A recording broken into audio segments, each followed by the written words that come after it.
Thank you, Mr. Chairman. Mr. Hetfield, our Republican colleagues use a lot of inflammatory rhetoric, calling migrants arriving at the southern border an invasion.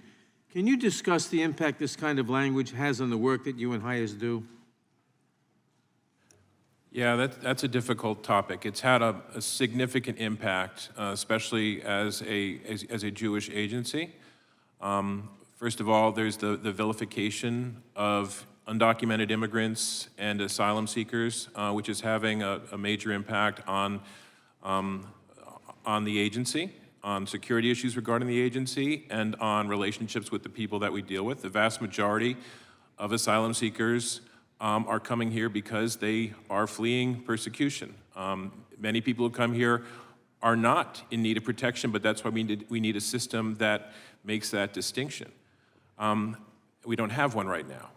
But in terms of HIAS itself, unfortunately, the theory of replacement theory is gaining more and more mainstream attention, which is that there is a conspiracy by Jews and others to bring in brown people and non-Christian people to replace white Christian Americans.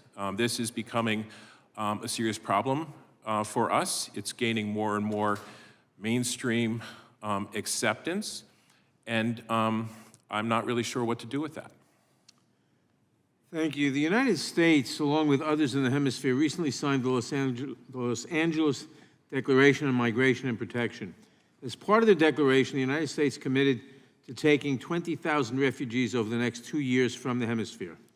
This feels like a start, but seems wholly inadequate given that 7 million people are displaced from Venezuela alone. Would you agree, and can the United States be doing more to take refugees from the hemisphere? Yeah, absolutely. We're very late to that. As I said, many other countries are accepting many Venezuelans in much larger numbers than we are through more efficient processes. And Venezuelans now make up the #1 population in the United States for asylum seekers. I mean, it is a hemispheric problem that needs a hemispheric solution, and we need to be part of that strategy. And accepting more through the Refugee Resettlement Program, again, a safe and orderly program, is the best way to go. Thank you. Can you discuss how the United States stepping up its refugee program can have a positive impact on the number of asylum seekers we see at the U.S. border?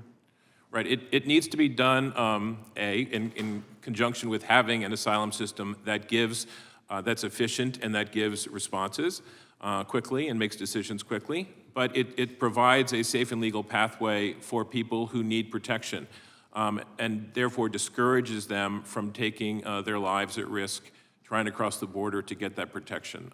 It's absolutely a necessary safety valve and legal pathway. And unfortunately, the Biden administration has not yet succeeded in rebuilding that program.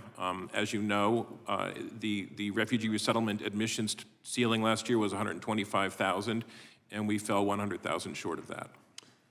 Thank you. Barriers to work authorization have devastating consequences for arriving migrants and local communities, which is one reason there has been bipartisan support for improving access to work permits and addressing lengthy processing backlogs.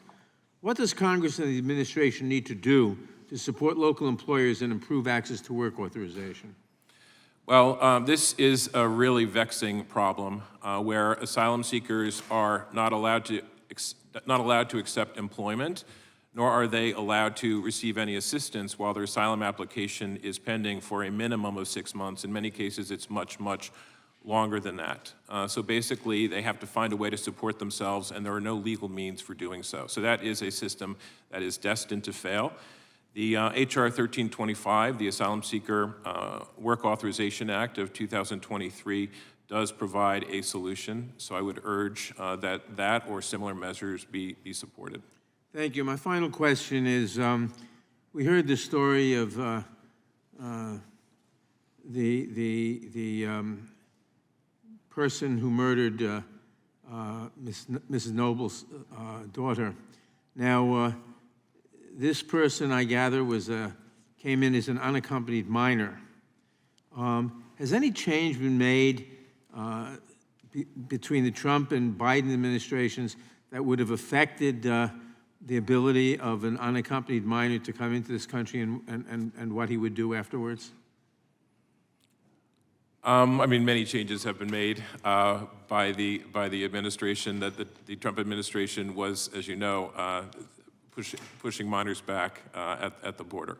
So, but the bottom line is that this goes back to the other parts of my testimony, which is that we need a system where control does not stop at the border but continues into the United States. And right now, we're not properly resourcing the system to do that, including, as the New York Times recently exposed, with regard to the treatment of unaccompanied minors. Thank you. Thank you. My time has expired. I yield back. Mr. Van Drew.